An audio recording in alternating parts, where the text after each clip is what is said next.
नमस्कार, मी रश्मी स्वाद सुखाचामध्ये आपले स्वागत करते. आज आपण बघणार आहोत आम्रखंड. मार्केटमध्ये आंबे यायला लागले की नक्कीच आपल्याला खाण्याची इच्छा होते आणि अक्षयतृतीया आणि गुढीपाडव्यानिमित्त आज आपण बघणार आहोत आम्रखंड, ते सुद्धा 1 लिटर दुधापासून. मी ते 1 लिटर दुधाचं दही लावून ठेवलं होतं घरीच. त्या दह्यापासून सुरुवातीला आपण चक्का तयार करणार आहोत. आपण बघू शकताय किती घट्ट असं दही तयार झालेलं आहे आपल्याकडे.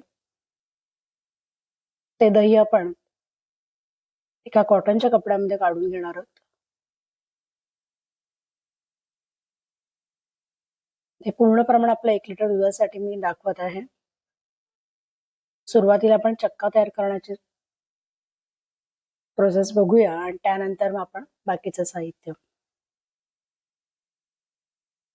कॉटनच्या कपड्यामध्ये आपण हे सगळं दही काढून घेतल्यानंतर आपण ते बांधून घेऊया.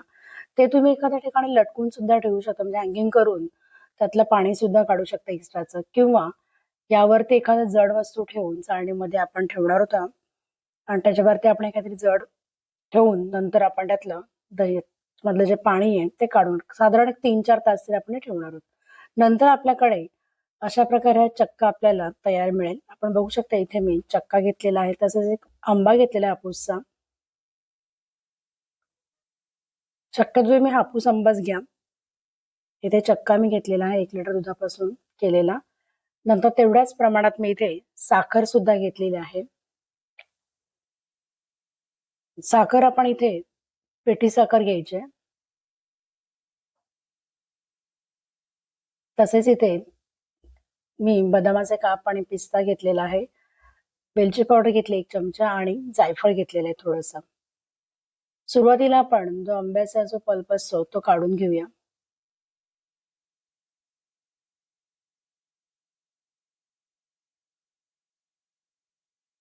पूर्ण आपलं एक आंब्याचं आपल्याला लागणार आहे. आंब्याचं साईज मोठी असल्या कारणाने तेवढा बस. जर छोटा आंबा असलो तुम्ही ते 1.5 आंबा घेतलात तरी चालेल.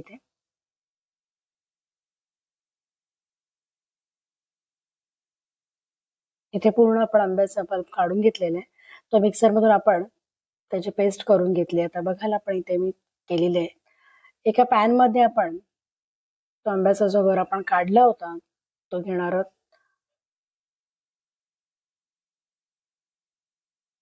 नंतर आपण त्याच्यामध्ये साखर घालून घ्यायची आहे. साखर आपण जी पिठी साखर घेतली होती ती घातल्यानंतर आपण ते व्यवस्थितरित्या मिक्स करून घेणार आहोत. साखर आपली विरघळायला लागेल. त्याचा पाक होऊन द्यायचा नाही आपल्याला, फक्त साखर आणि तो आंब्याचा गर एकत्र होणार इथपर्यंत आपण ते मिक्स करून घ्यायचंय. आपण बघाल इथे साखर आपली वितळायला लागलेली आहे आणि त्याचा रंगही चेंज झालेला आहे. साधारण 3-4 मिनिटं आपण व्यवस्थित परतून गॅसची फ्लेम कमी ठेवून त्याच्यावरती करायचंय. नंतर हे थंड होऊन देणार आहोत आपण. बघाल आपण याची थिकनेस. आपण जो चक्का तयार केला होता तो चक्का आपण चाळणीवरती पूर्णपणे त्याला प्रेस करून त्याच्यामधून ते स्मूथ करून घेणार. तुम्ही मिक्सरला किंवा पुरणयंत्रामध्ये सुद्धा करू शकता. मिक्सरला केलं तर ते मिक्सरमध्ये लावल्या कारण चक्का थोडा पातळ होतो, त्यामुळे एकतर पुरणयंत्र किंवा आपण अशा चाळणीचा वापर केला तरी चालेल. मी माझ्या मागील व्हिडिओमध्ये एकदा पुरणयंत्र दाखवलं होतं, तुम्ही ते बघू शकता. त्याची मी लिंक डिस्क्रिप्शन मध्ये ठेवलेली आहे. चक्का कसा करायचा, प्लस आपला श्रीखंड, केशरी श्रीखंड आणि बदाम पिस्ता श्रीखंड मी त्याच्यामध्ये दाखवलेलं होतं.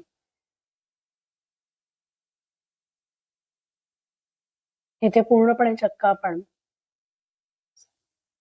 चमच्याच्या साह्याने दाब देऊन व्यवस्थित त्याचे एक मध्ये रवाळपणा असतो तो घालवण्याचा प्रयत्न करतोय. ते आपण बघाल इथे चाळणीमधून आपलं चक्का एकदम स्मूथली पडत आहे.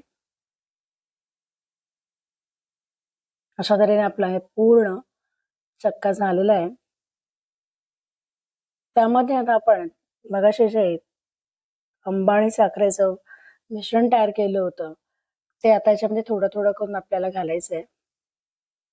आपण बघाल त्याचा रंग सुद्धा. आणि हे आम्रखंड खरंच मस्त लागतं. या पद्धतीने नक्की करून बघा. थोडी वेलची पावडर घालणार आहे मी इथे जायफळाचा वापर करणार आहे. तुम्ही जर जायफळ स्किप केला तरीही चालेल. थोडस जायफळ आपण किसून घेणार याच्यावरती. हे सगळं साहित्य घातल्यानंतर आपण शेवटला फक्त ते मिक्स करायचंय. आपण बघाल ताबडतोब त्याचा रंग सुद्धा थोडा चेंज व्हायला लागलेला आहे.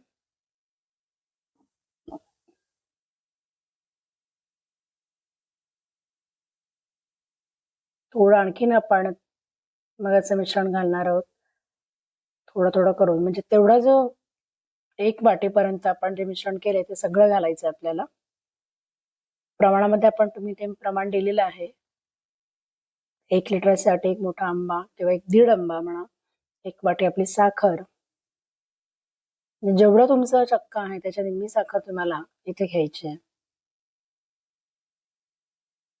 आंब्याचं प्रमाण भरपूर आंबा गोड असं थोडी साखर कमी केलात तरीही चालेल. म्हणूनच मी थोडं थोडं प्रमाणात घेऊन ते मिक्स करत आहे. आता उरलेलं आपलं जे मिश्रण आहे ते आपण एकत्र आता सगळं याच्यामध्ये घालून घेऊया. साधारण 3 मोठे चमचे आपले झालेले. साखर पण अगदी व्यवस्थित मेल्ट होते आणि त्यामुळे साखर विरघळण्याची गरज लागत नाही. म्हणजे तुमचे आम्रखंड लगेच तुम्ही खाऊही शकता.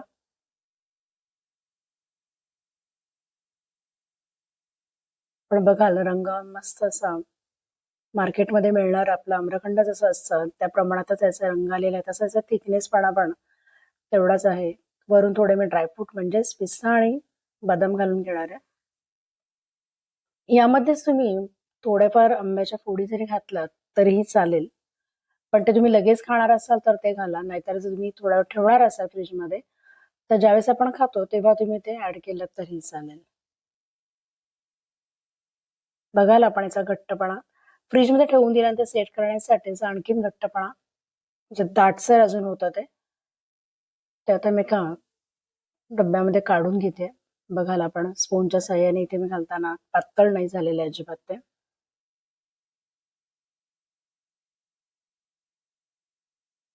नक्की मित्रमैत्रिणी एकदा ही रेसिपी मी आम्रखंड ट्राय करा. तुम्हाला कसं वाटेल मला कमेंट्समध्ये सांगायला मात्र विसरू नका.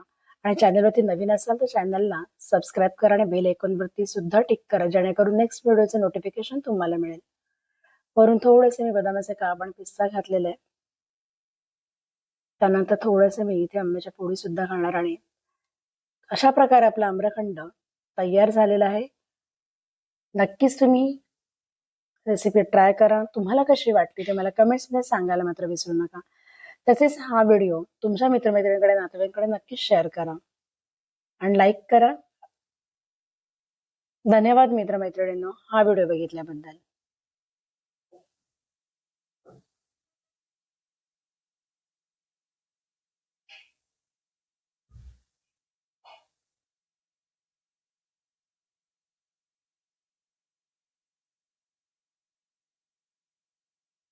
तसं आपले श्रीखंड म्हणजे आम्रखंड तयार झालेला आहे. नक्कीच एकदा तुम्ही ट्राय करा. नक्कीच तुमच्याही फॅमिलीला अशा प्रकारे केलेला आम्रखंड आवडेल.